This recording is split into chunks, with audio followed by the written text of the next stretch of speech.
The day my mother-in-law's company turned 50, I arrived at the banquet hall in a navy blue dress I had bought 3 weeks earlier at a downtown store.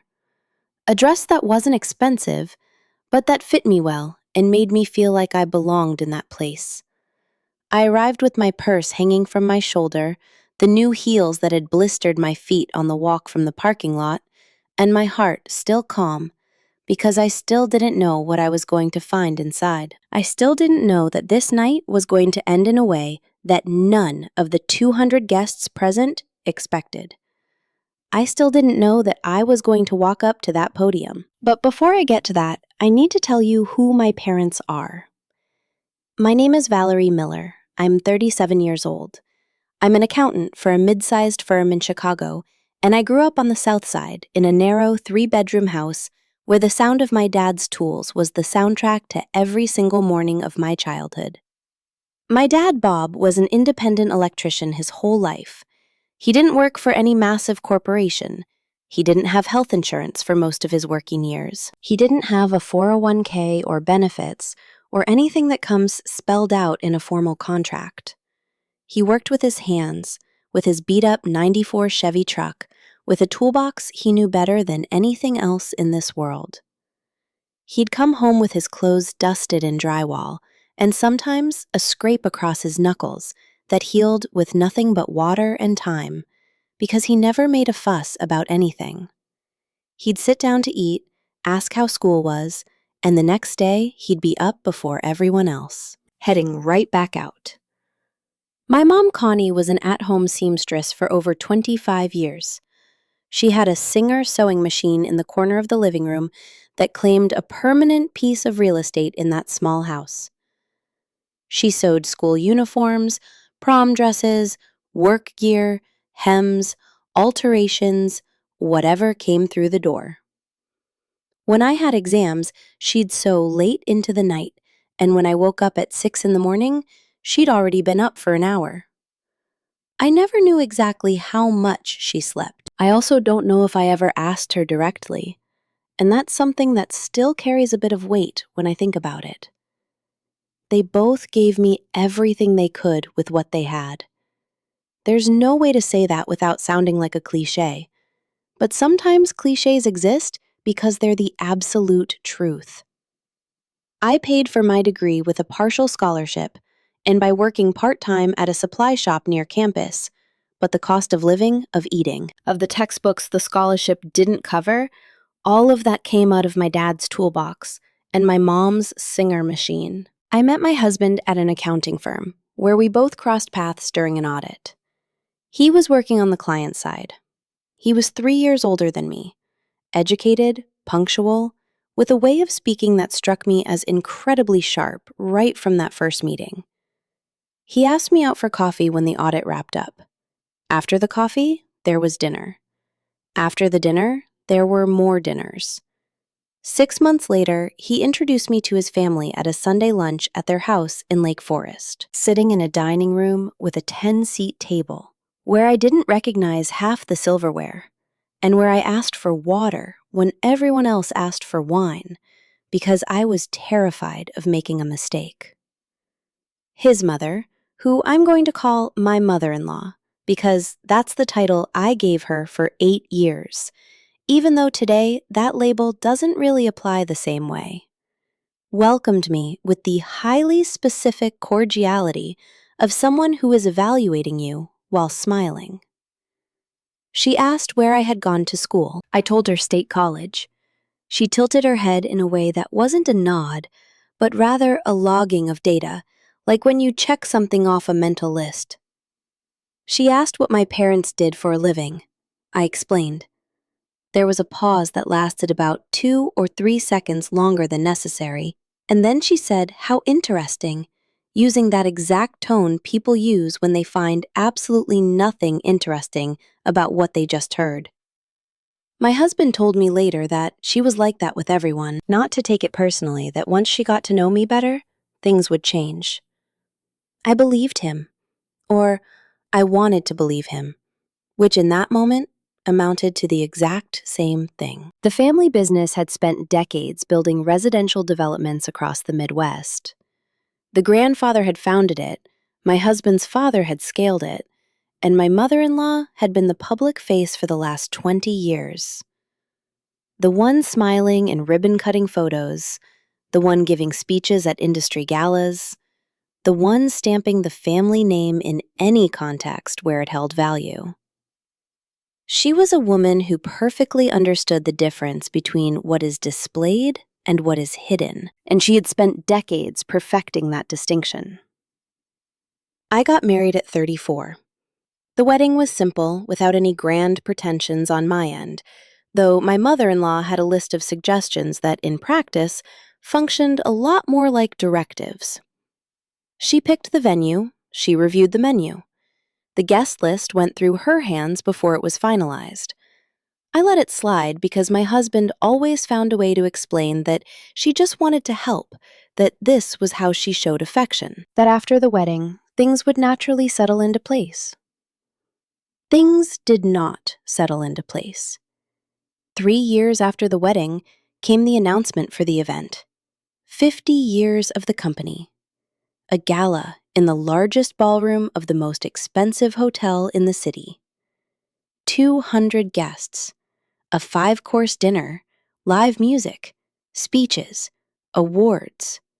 A night engineered to prove that this family had arrived somewhere highly important and that the whole world needed to know it. My parents were invited. I invited them. I wrote them on the list with my own hands and handed the names to the event coordinator 6 weeks before the date Robert Miller and Connie Miller. I told them well in advance so they could get ready. My mom went hunting for a special fabric downtown and asked her friend to help her cut a dress. My dad pulled the suit he kept in a plastic garment bag at the back of his closet, the same one he wore to my wedding, and sent it to the dry cleaners 2 weeks early so it would be flawless. I didn't know someone was going to change the list. The night of the event, I arrived before them because I had to help with some last-minute details. My husband came straight from work. I told him my parents would arrive at 7:30, that we should wait for them at the entrance. He said sure, with that specific sure, that really means he isn't dedicating an ounce of attention to what you're actually saying. I walked into the ballroom, greeted a few familiar faces, and checked to make sure the table where we'd be sitting was set up correctly. The main family table, where the founding partners, the eldest children, the spouses, and the heaviest hitters of the company would sit. That's where we were supposed to be. I had verified it personally. When I started checking the place cards, I found the names of my husband's siblings, their respective partners, and 2 external partners I had seen maybe 3 times in my life. I looked for my parents' names. They weren't there. My chest tightened in a way I recognized before I even understood it.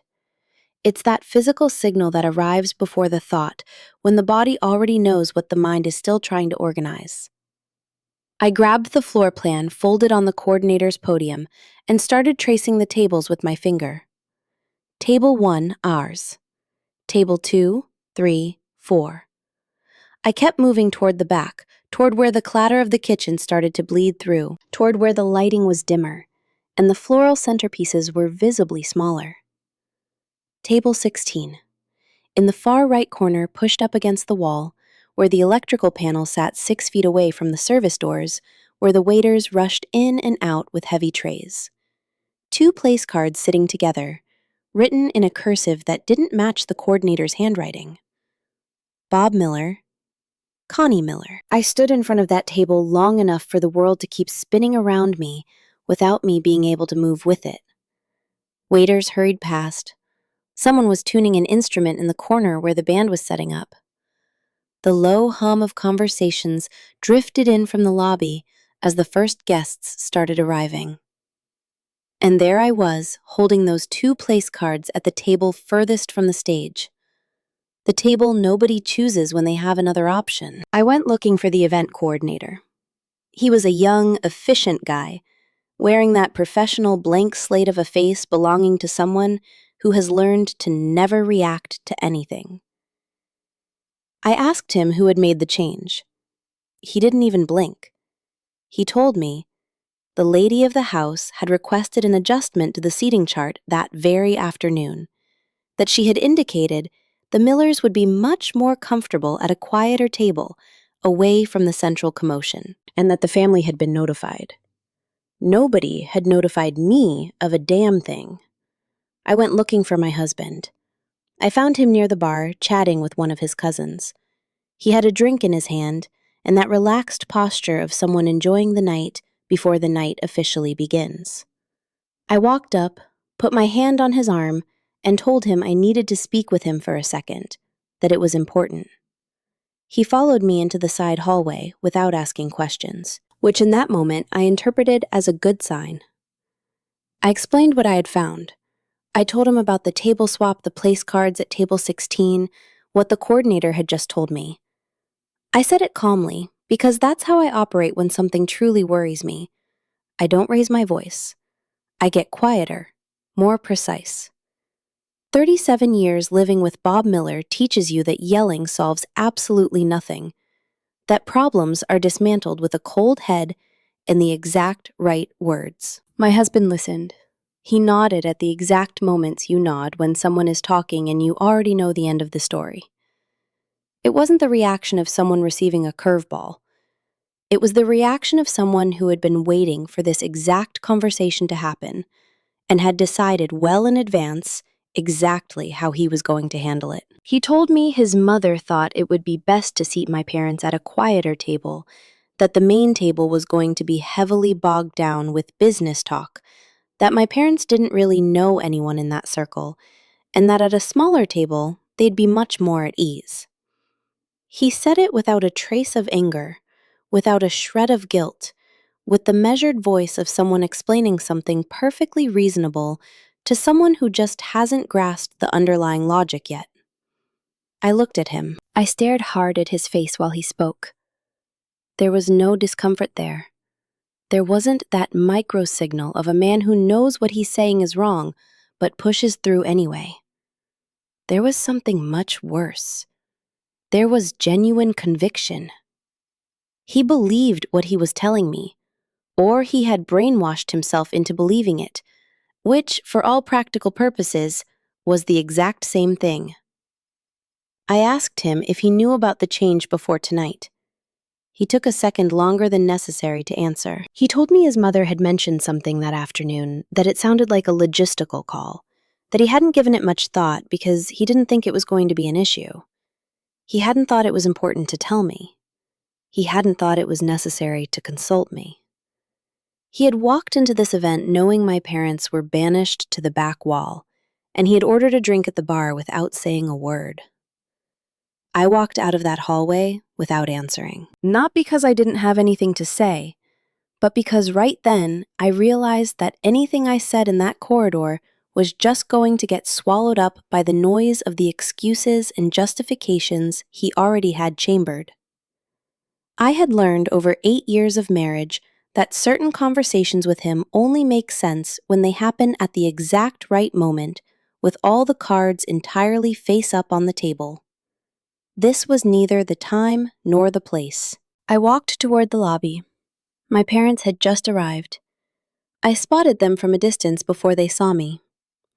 My dad was wearing his dark suit, the one he had picked up from the dry cleaners, paired with a burgundy tie I had gifted him 3 Christmases ago.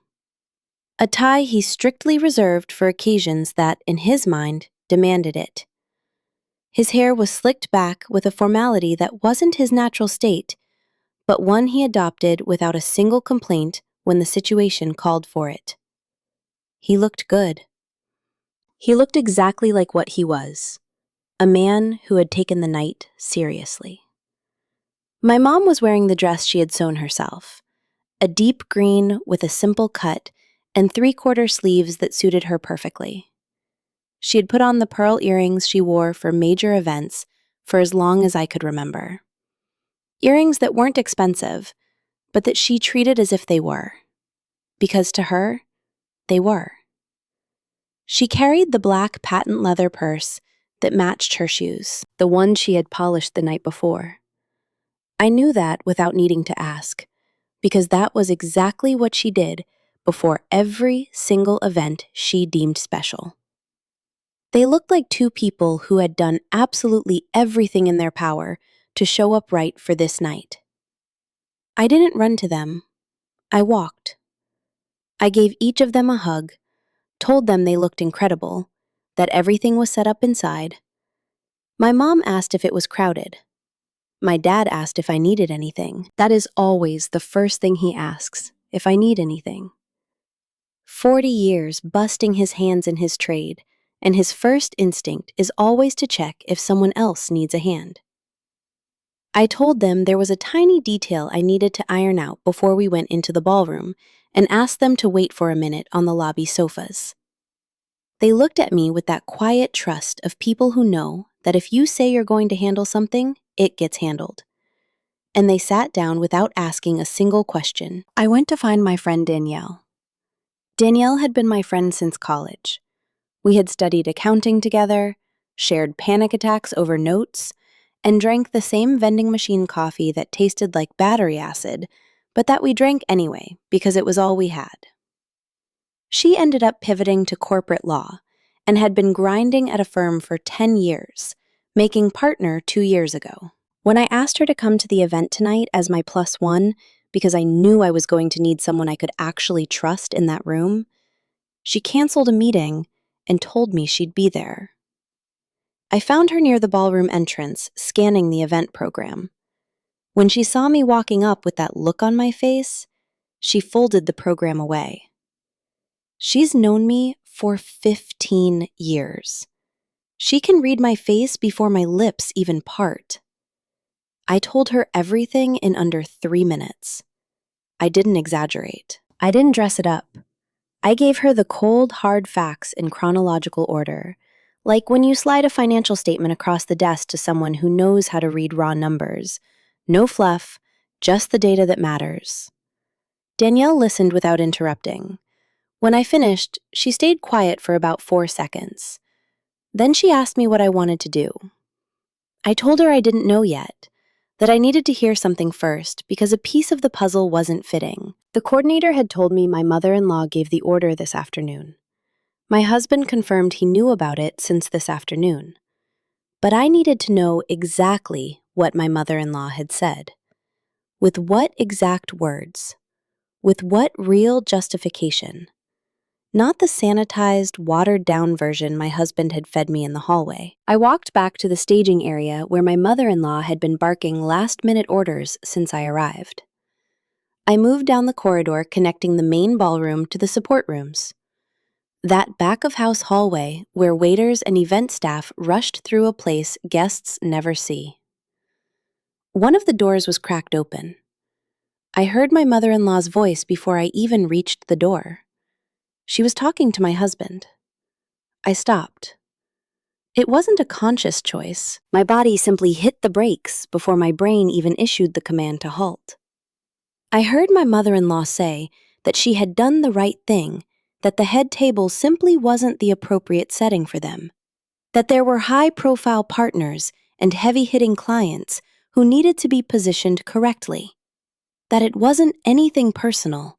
It was purely a matter of optics of consistency, of ensuring everyone was in the place they belonged based on the context. And then I heard my husband, without hesitation, without pushing back, with that smooth, compliant voice of someone agreeing with what he hears, because he has spent his entire life agreeing with that exact same voice. He said yes, that she was right, that deep down it was just the most practical move, that my parents didn't navigate that corporate world, and they were going to feel way more comfortable sitting among themselves, that it was better for everyone. Better for everyone. I leaned against the wall of that corridor, that phrase echoing somewhere in the hollow space between my chest and my skull. Because that phrase held everything. It wasn't about a seating chart. It wasn't about the logistics of a gala dinner. It was about what that family truly thought of my parents, where they ranked them, what category they shoved them into when nobody was watching. And it was about what my husband thought. The man who had lived with me for 8 years. The man who had eaten dinner at my parents' Formica table. The man who had watched Bob Miller lift heavy loads and Connie Miller so late into the night. And there he was, in that hallway, telling his mother that yes, she was right, that it was the most practical move. I backed away from the door without making a sound. I walked back to where Danielle was waiting. She looked at me as I approached. She saw something in my eyes that told her everything she needed to know without me uttering a single syllable. She just asked, "Did you decide?" I told her almost that I just needed a minute to think. I sat down on one of the chairs in the side hall, purse on my lap, my heels still digging into my skin, wearing that navy blue dress I had bought 3 weeks ago, foolishly believing this was going to be a normal night. I thought about what I had just heard. I thought about the way my mother-in-law had said everyone in the place they belong, as if it were a law of physics, as if there were a cosmic hierarchy established long before any of us were born, and she was merely enforcing the natural order. I thought about my parents sitting on the lobby sofas in their special occasion clothes, waiting with the quiet patience of people who demand absolutely nothing from the world.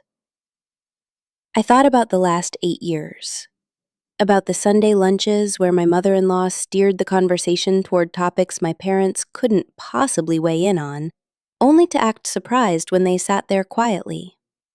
About the Christmas she asked my mom how many yards of fabric she sewed a month just to get an idea, using that clinical tone of someone conducting a survey on something they couldn't care less about. About the way my husband always magically found an explanation for every little slight.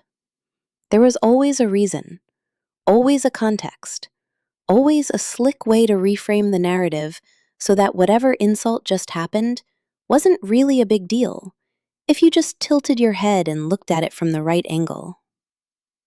8 years of right angles. I thought about what I taught my youngest clients when we audited their financials for the first time.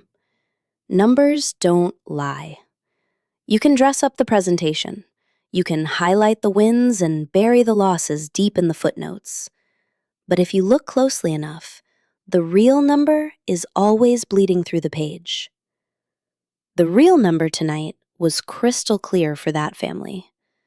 My parents were a footnote, an appendix, something included strictly out of obligation, but pushed as far away from the center of the page as humanly possible. And I had spent 8 years staring at the financial statements of this marriage without properly reading the math. The decision didn't arrive with a swelling musical score. It wasn't a moment of cinematic clarity with dramatic lighting and slow motion. It was more like when you finish running a column of numbers, for the third time the sum remains exactly the same, and at some point, you just have to accept that the bottom line is the bottom line. I stood up from the chair. I told Danielle to come with me. First, I went to my parents. I found them exactly where I had left them, on the lobby sofas radiating that quiet patience, unique to people who learned very early in life that waiting is just part of the deal, and throwing a fit over it is a waste of breath. My mom was digging for something in her purse. My dad was staring toward the ballroom entrance with the look of a man observing a world that isn't entirely his, but that doesn't intimidate him either. Just quiet curiosity. I sat between them. My dad looked at me instantly. He has this uncanny ability to read a shift in my posture before I even open my mouth. 40 years of freelance labor taught him to read a room fast, to know when the pressure in the air shifts before anyone says a word. It's a survival instinct you develop when you rely entirely on your own judgment to fix problems, because there is literally nobody else to call. My mom looked at me too. It took her a second longer, but the moment she saw my face, she straightened up slightly on the sofa, with that hyper-focused attention mothers get when they know a storm has hit, even if they can't see the clouds yet. I didn't explain everything. It wasn't the time or the place for a full debrief, And besides, they didn't need one for what I was about to ask of them.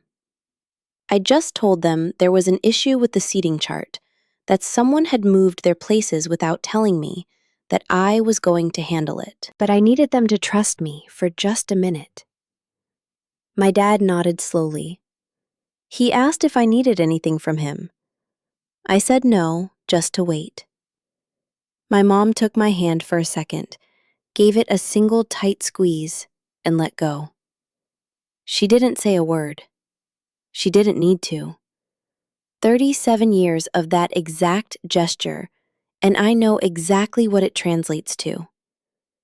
It means that it's okay to keep going, that we're right here. I stood up and gave Danielle a signal. The ballroom was starting to fill up. Guests were trickling in, finding their tables, kissing cheeks, ordering their first rounds. The background music was still low-key, the kind designed to kill dead air without stealing focus. The waiters moved with surgical efficiency. The floral centerpieces were immaculate. The candles flickered, everything engineered to project a very specific, aggressive aura of success and arrival. The main table was buzzing. The partners, the brothers-in-law, the sisters-in-law, the inner circle, all basking in that brightly lit epicenter where every eye in the room naturally gravitated.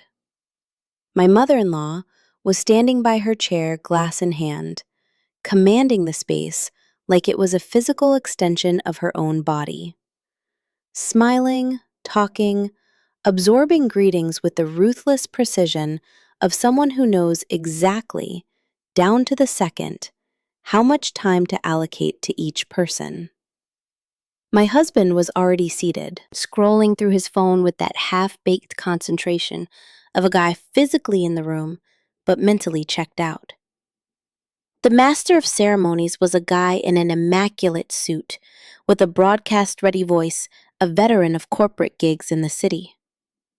He was up on the stage, reviewing his cue cards, whispering to the sound tech, prepping the opening remarks. The microphone sat on the podium, black, sleek, with the event's logo embroidered onto the stand's fabric.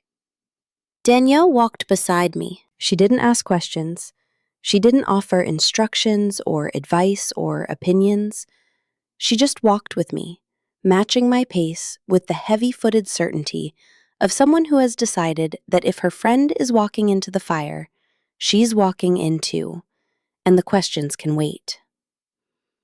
I took the side path, the one the staff used, the one that bypassed the center of the room and hugged the perimeter right past the overflow tables at the back, right past table 16, its two lonely place cards still sitting exactly where they were. I walked past that table without stopping. I caught it out of the corner of my eye, the chairs missing the decorative sashes the VIP tables had, the noticeably shrunken floral arrangement, the sheer distance from the stage, which in actual footage wasn't that massive, but in terms of what it represented, was an absolute canyon. I reached the stage from the side stairs right as the MC was finishing his final read-through. He saw me approaching and gave me that look of a guy who isn't expecting company, but doesn't want to be a jerk about it. I told him, keeping my voice low and radiating the absolute calm of someone making a perfectly reasonable request, that I needed the microphone for a second before the official program kicked off, that it was brief, that it was a family matter. He hesitated. It was his literal job to keep the train on the tracks, and I was asking him to toss the script. But I was also the daughter-in-law of the woman signing his check, and that created just enough ambiguity to keep him from shutting me down on the spot. I told him I needed 3 minutes, and then he could pick up exactly where he left off. He handed me the mic. I turned to face the room. 200 faces. Some I had known for years. My husband's coworkers, family friends, decade-long partners, vendors, clients. Some I had seen maybe once or twice at formal dinners. And way in the back, people who had flown in, booked hotels, canceled their lives to be here tonight because they were told this was a monumental occasion. It was a monumental occasion, just not in the way any of them expected. I took one breath, not out of nerves, but to anchor myself, to make absolutely sure that what I was about to say came out exactly the way it needed to, without a single extra word, without a single missing syllable. I started by saying I wanted to take a brief moment before the program began to share something everyone needed to know. My voice came out steady. No shaking, no rushing, no high-pitched edge of someone picking a fight. Years of presenting financial audits to hostile boardrooms had taught me that authority doesn't come from volume. It comes from absolute clarity. When you know exactly what you're saying and exactly why you're saying it, your voice finds its own gravity. I said that tonight, just hours before the event. The seating chart had been altered without my knowledge and without my consent.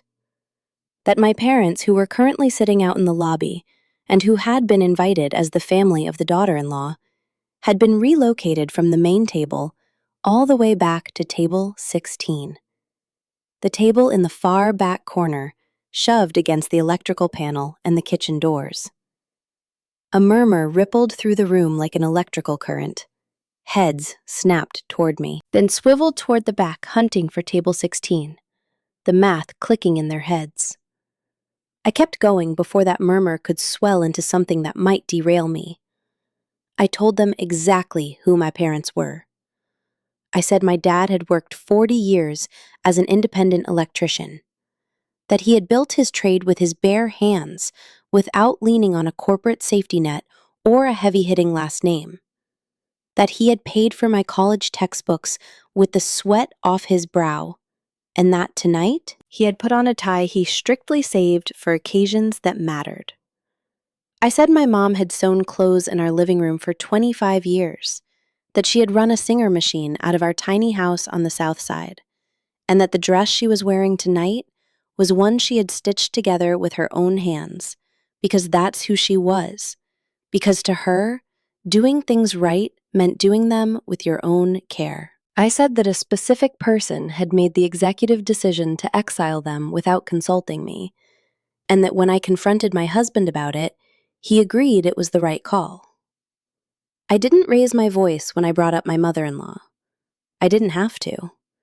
I simply stated that the order had come from her, and the justification given in words I had heard with my own ears was that my parents didn't fit the profile of the main table, and that it was best if everyone stayed in the place they belonged. The silence that dropped over that ballroom was the kind of silence that has physical weight. I looked at the main table. My mother-in-law was frozen solid. The glass she had been holding a second ago was now flat on the tablecloth. Her face was the face of the CEO running a high-speed damage control algorithm in her head, but the numbers were coming in too fast, and the projections were catastrophic.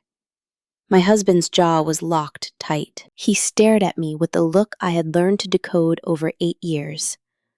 The look of a man desperately searching for the angle, the spin, the exact combination of words that could still manage the fallout. He didn't find one, because there wasn't one. I said one last thing before stepping off that stage. I said I had spent 8 years in this family bending over backward to fit into a mold that was never designed with me in mind. That I had let a lot of things slide, because there was always a reasonable excuse, always a context, always a slick way to reframe the narrative so that whatever insult just happened wasn't really a big deal. But tonight, I had heard with my own ears the exact words used to classify my family, and those words had told me absolutely everything I would ever need to know about where I stood in this story. I placed the microphone back on the podium, gently. I walked down the stairs. The walk from that stage to the back doors of the ballroom was the longest walk of my life. And at the exact same time, the most grounded I've ever felt. The room was still trapped in that suffocating silence, where the only audible sound was the click of my heels on the marble floor. I didn't look back at the main table, not because I was afraid of what I'd see, but because there was absolutely nothing left over there that I needed to look at. Everything that mattered was in the opposite direction. I crossed the entire floor, 200 pairs of eyes tracking my every step. I reached the side doors leading out to the lobby. My parents were already standing when I pushed through. My dad had gotten up from the sofa the second he saw me appear in the doorway before I even reached him, driven by that gut instinct of a man who knows a massive shift has just occurred, even if he wasn't in the room to watch it happen. My mom's eyes were shining, but her posture was made of iron. That specific stance of a woman who has weathered storms much darker than an uncomfortable dinner party and absolutely refuses to crumble here. There was no grand speech between the three of us, no soap opera moment of tearful confessions and cinematic hugs. My dad put a heavy, firm hand on my shoulder. Once. That was all either of us needed. Danielle was already at the door, holding my coat and my purse, the one I had checked at the coat room on my way in. She had anticipated the whole board. That's what she does when she decides she's in someone's corner. No questions, no hesitation. She just executes. We started walking toward the exit. Behind me, I heard my mother-in-law's voice, calibrated, highly trained to project absolute control, but with a frantic edge she couldn't quite mask. I heard my husband call my name, using that warning tone of a guy begging you to stop before things go nuclear. I didn't stop. Not because I was angry, though the anger would have been entirely justified. I kept walking because there was simply nothing left in that building that belonged to me. The hotel's automatic doors slid open in front of us. The October night air in Chicago was sharp and clean, cutting right through the stale, recycled heat of the ballroom. The parking lot was flooded with floodlights, but dead quiet. Muffled by the thick glass and concrete walls, the faint thumping of the DJ's bass bled out into the street.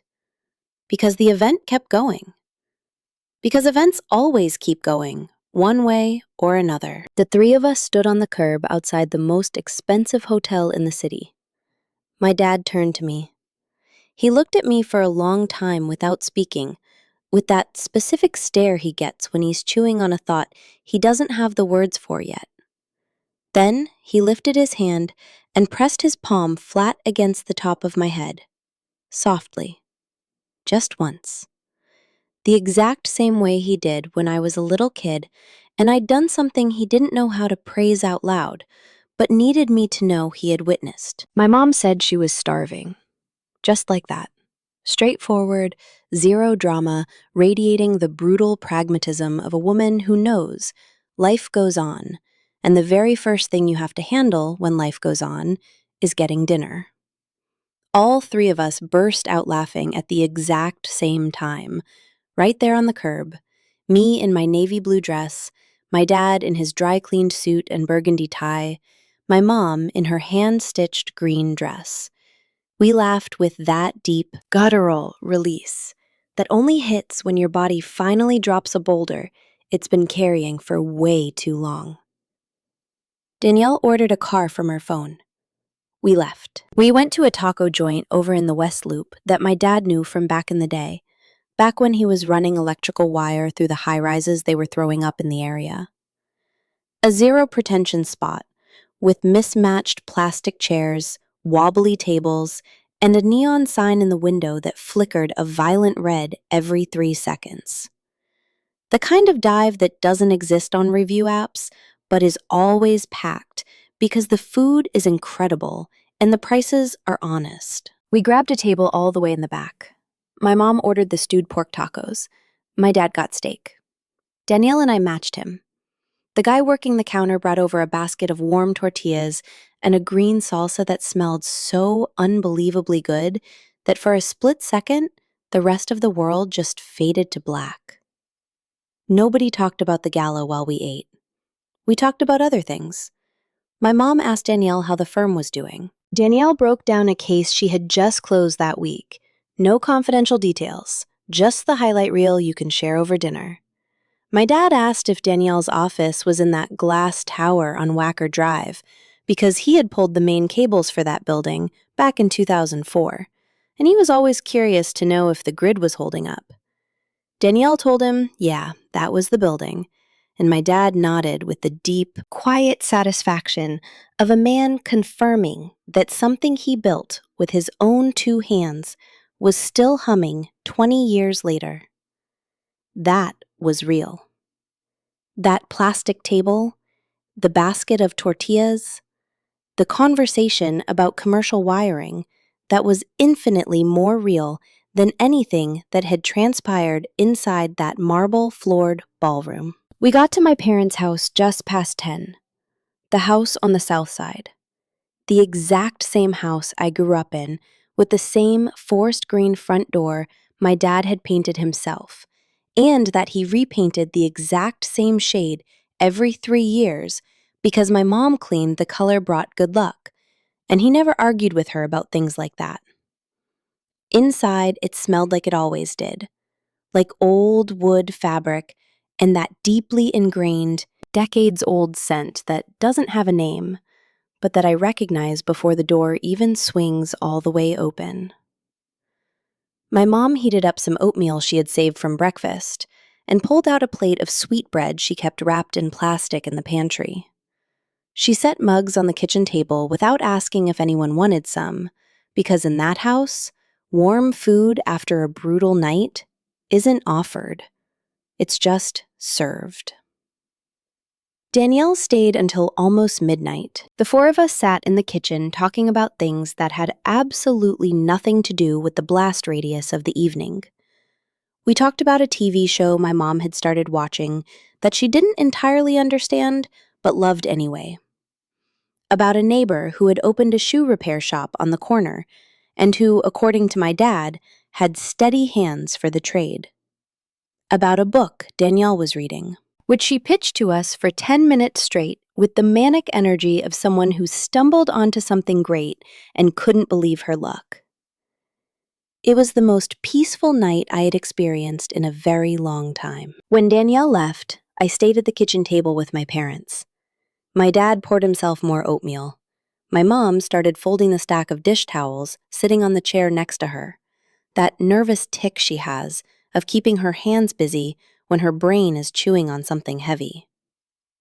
We sat in silence for a while, the kind of silence that doesn't itch, because you're sitting with people who understand that quiet is just another form of company.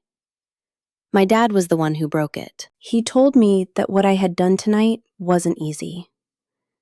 He said it without dressing it up, straight to the bone, the way he always talks. He said he knew exactly what those kinds of choices cost a person. That there are crossroads in life, where the right choice and the easy choice are standing on opposite sides of the street. And picking the right one when it's going to hurt is the hardest damn thing in the world. I asked him if he was okay. If he was okay. He looked at me for a long beat before answering. He said yes. He said the only thing that mattered to him was that I was okay.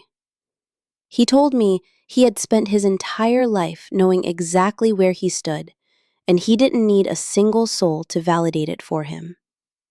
That a couple of cheap place cards shoved in a back corner didn't strip away a single ounce of who he was or what he had built. But he said it tore him apart to see me boxed into a corner where I had to choose between my dignity and my peace. And that tonight, I had made the right choice. My mom didn't say a word during that exchange. She just kept folding dish towels with a laser focus that wasn't distraction, but rather her way of anchoring herself in the room during heavy conversations. Present, without interrupting. Right there, without getting in the way. I slept in my childhood bedroom that night. Same bed, same ceiling with the water stain that when I was a kid I swore looked like a sleeping dog, but now was just undeniably a water stain. I stared up at that stain in the dark. I didn't cry, not because I was bottling it up, but because what I was feeling wasn't sadness.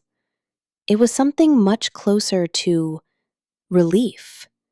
That profound, bone deep relief that washes over you when you finally drop a massive weight you were never supposed to carry in the first place, and your body notices the difference. I didn't fall apart. Not that night, not the next day, not in any of the days that followed. My phone had been blowing up since I walked out of the hotel. I didn't check it. I powered it down, shoved it in my purse, and went to sleep. The fallout could wait until morning. That night belonged to me. It belonged to my parents, to the warm oatmeal, the sweet bread, and the water stain on the ceiling that looked like a dog. The next day, I went straight to Danielle's office. She had already mapped out the tactical steps while I was sleeping, because that's Danielle. Her brain literally cannot idle when faced with a puzzle that has a solution. She laid out the landscape with the surgical clarity of a woman who has spent a decade dismantling disasters without losing her head. The joint property laws we had signed up for, whose name was on what asset, the timeline of the divorce, what was mine, what wasn't, and what we were going to have to drag across the negotiation table. It was a lot. It was messy. It was the kind of data dump that makes gravity feel twice as heavy the first time you hear it. But it was also manageable. That was the exact word Danielle used. Manageable. Not easy, not fast, not painless, but manageable. And when a shark who spent 10 years managing complicated things tells you something is manageable, you take her word for it. My husband tried to get a hold of me for days. Texts first, then voicemails. The texts started out begging to talk, then morphed into long-winded essays explaining his side of things, then pivoted into arguments about how I had severely overreacted, accusing me of sabotaging a landmark night for his family in front of 200 VIPs. Then came the direct accusations. Then the vague, veiled threats about the kind of legal firepower his family could deploy if I decided to make things ugly. I replied exactly once via email, CCing Danielle.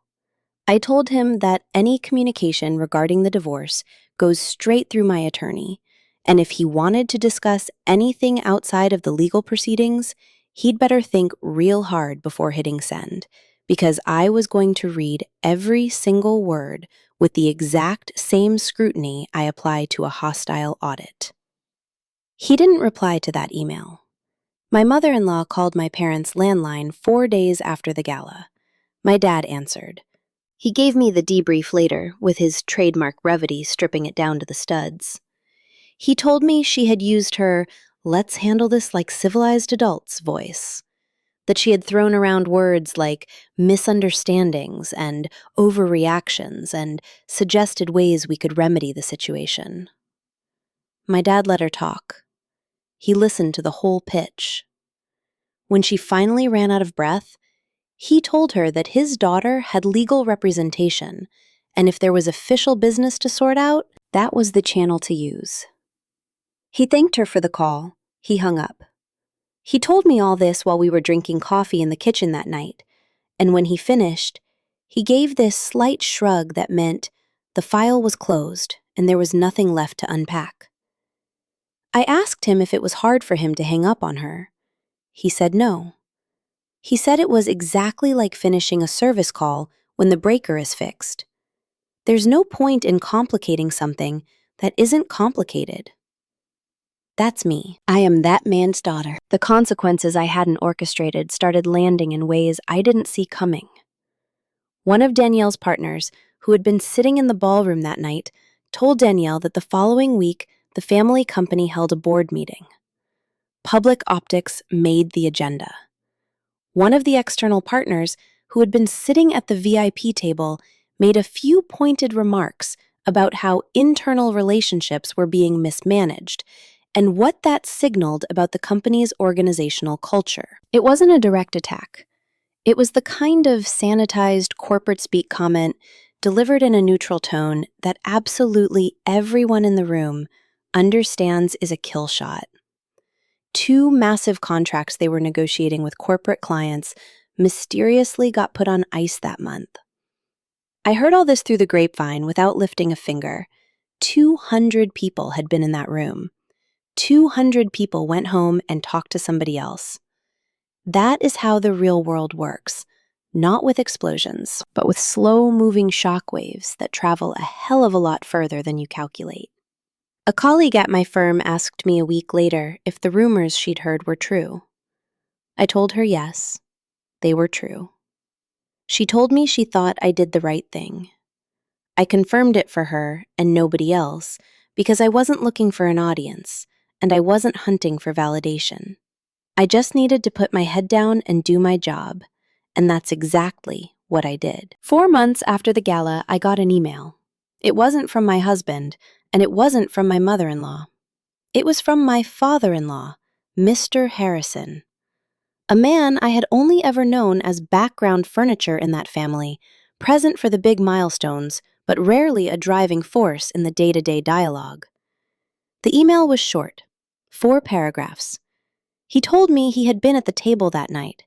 He had heard everything I said and everything I left unsaid. He wrote that he knew exactly what his wife and his son had done, and while he couldn't speak for them, he could speak for himself, to say that what happened was dead wrong, and he knew it was wrong long before I ever picked up that microphone.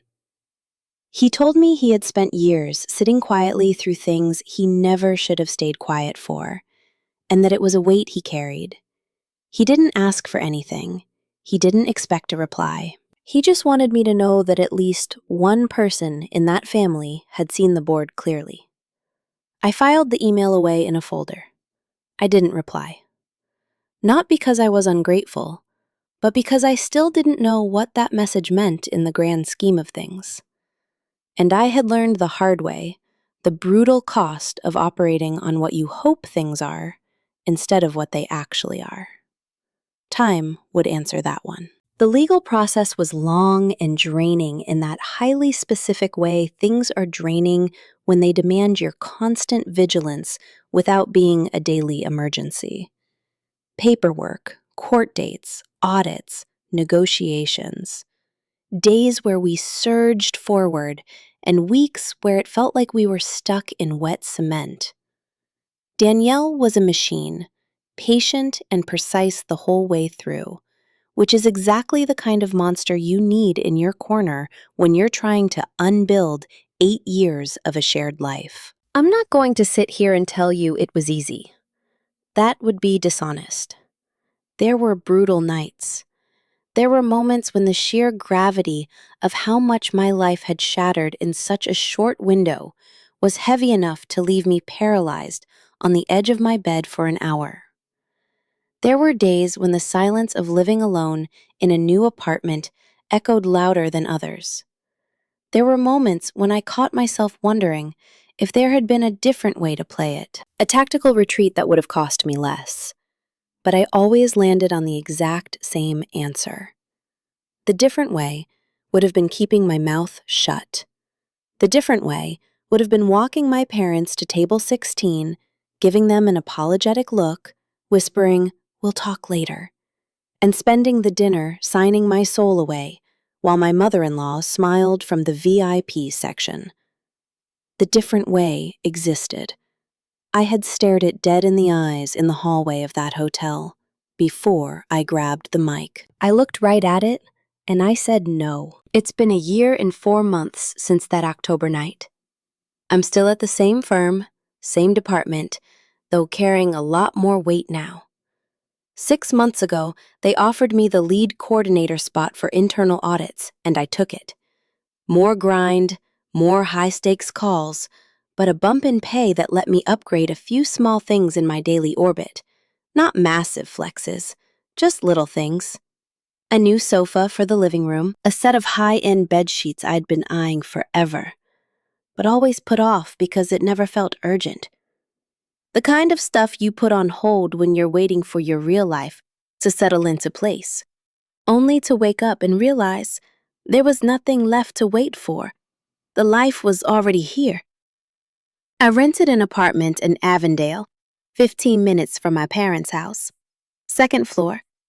The kitchen window looks out over a courtyard where the first floor neighbor grows habanero peppers in clay pots. In the spring, it smells like wet earth and something intensely green and alive that I still can't quite put my finger on, but I love it. The living room is small, but it catches brilliant light in the mornings. The gas bill is in my name. The electric bill is in my name. The lease is in my name. When I pay my bills on the first of the month, there's this quiet electric thrill in the routine that I can't entirely articulate to anyone else, but that I understand perfectly. It's the sheer satisfaction of knowing that the space you live in exists purely because you are holding it up, not because someone is tolerating you or allowing you space or penciling you in as a secondary line item on their budget. Every Wednesday night, I eat dinner at my parents' house. It's a ritual that materialized almost without anyone declaring it. One Wednesday, I just showed up for dinner, and the next Wednesday, I did it again, and the one after that. At some point, it stopped being an appointment and evolved into something that just happens. Like morning coffee, or the 9 o'clock news my dad puts on every night, even though he falls asleep before the broadcast ends. My parents' kitchen table has a splintered gouge on the right edge that's been there since I was 12 and accidentally dropped a heavy cast iron pot on it. They never replaced it. The table is still there, scarred edge and all, surrounded by chairs that don't perfectly match, covered by a vinyl floral tablecloth my mom wipes down after every meal with a damp rag, applying the exact same reverence she uses to clean anything she considers hers. There are no place cards with names on that table. They aren't needed. My seat there wasn't assigned to me by anyone. It doesn't appear on a heavily curated floor plan. It wasn't greenlit by an event coordinator. It exists because I show up every Wednesday. Because I sit down. Because I eat. Because I stay late. And sometimes my dad talks me into crashing in the guest room. And in the morning, there's fresh coffee brewing. And my mom is already up before me, even though she has absolutely zero reason to wake up that early, because she retired 2 years ago and could sleep till noon if she wanted to. But she doesn't want to, because that's who she is. That is my table one. Danielle is still my friend and my lawyer, strictly in that order, though she jokes that the ranking fluctuates depending on the day of the week. The divorce finalized 4 months ago. Everything that needed to be severed was severed exactly the way it needed to be.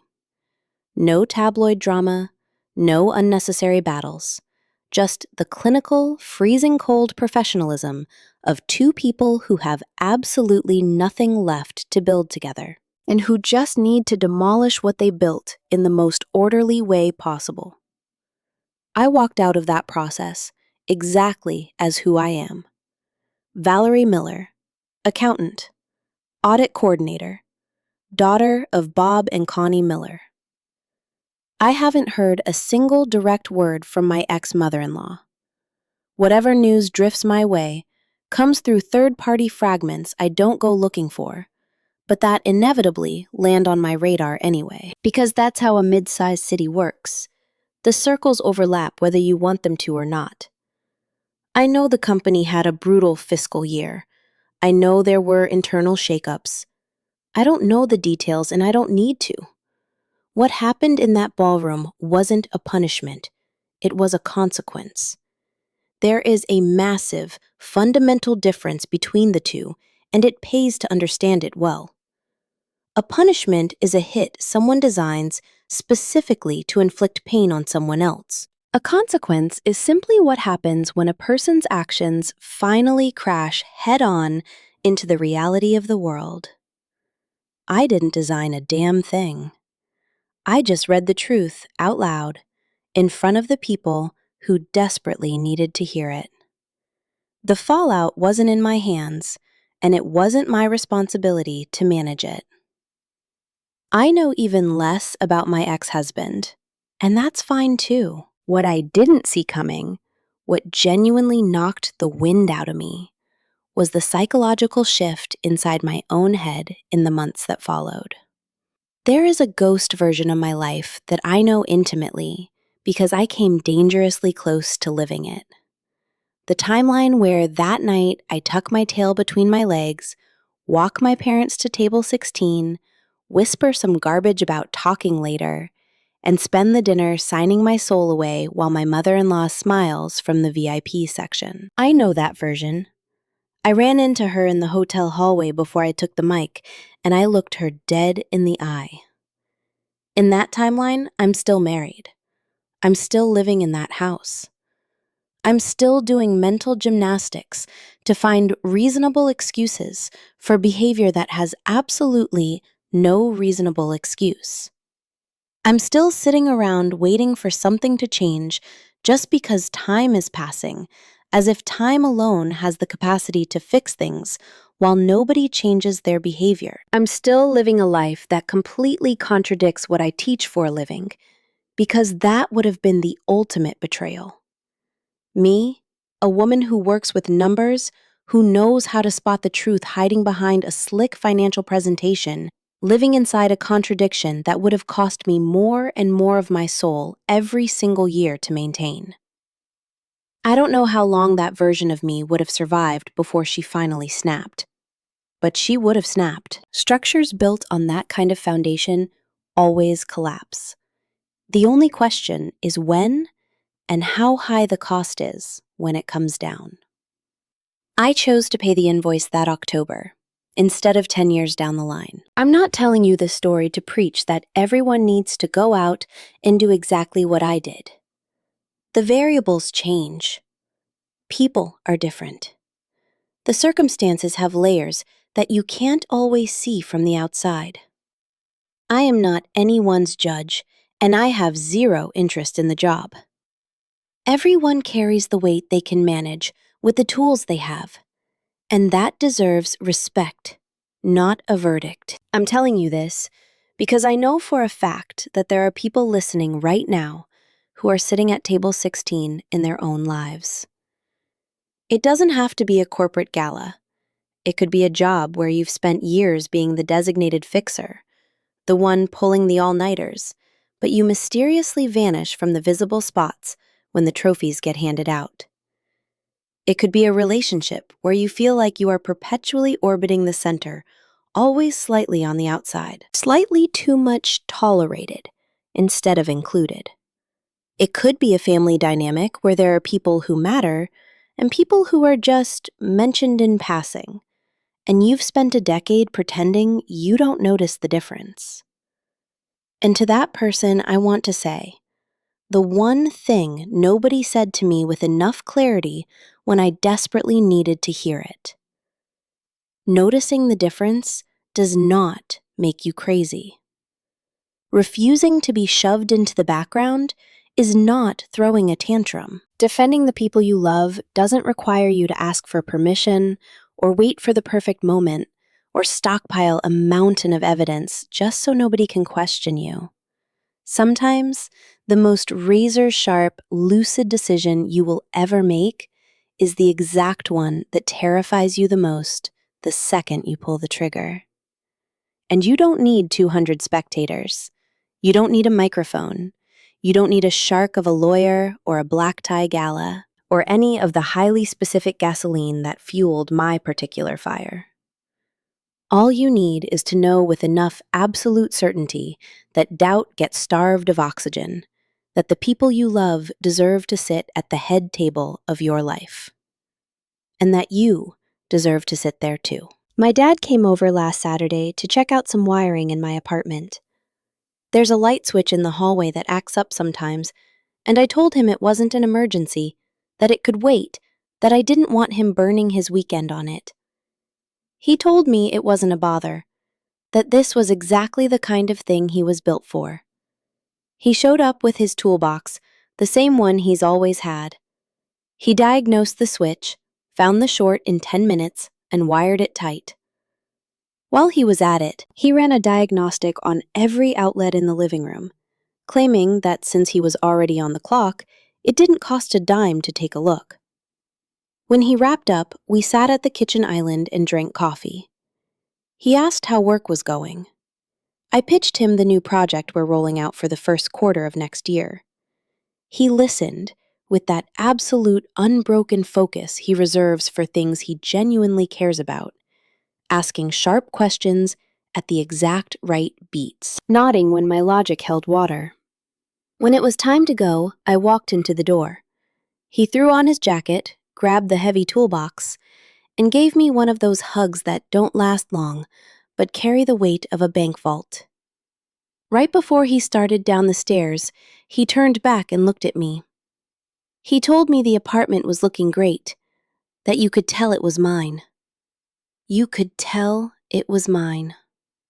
I stood in the doorway long after he left, the coffee still hot in my mug, listening to the heavy thud of his footsteps echoing down the stairwell. Then the heavy clank of the building's front door shutting, and then the quiet, unbroken peace of the apartment that belongs entirely to me. I thought about the place cards at table 16, about the cursive handwriting that didn't match the coordinators, about the cheap chairs missing the sashes, about the physical distance from the stage measured in yards and measured in sheer disrespect. I thought about everything those two pieces of cardstock screened without needing a single word. And I thought about what I have right now. The hot coffee, the fixed light switch, the neighbors' habaneros in the courtyard, the Wednesday nights at the scarred table, the burgundy tie kept safe for things that matter, the hand-stitched green dress, the toolbox he knows better than anything else in the world. Not a single piece of this was assigned to me. There is no place card with my name on it that someone else laid down to tell me where I'm allowed to exist. All of this is here because I am here. Because I choose to be here. Because I show up, I take my seat, and I stay. That is enough. It is more than enough. My name is Valerie Miller. I am an accountant, a coordinator, and the daughter of Bob and Connie Miller from the South Side. I live in an apartment with a window looking out on habanero plants and a hallway light switch that finally works. And I am never, ever letting anyone else tell me where I belong again.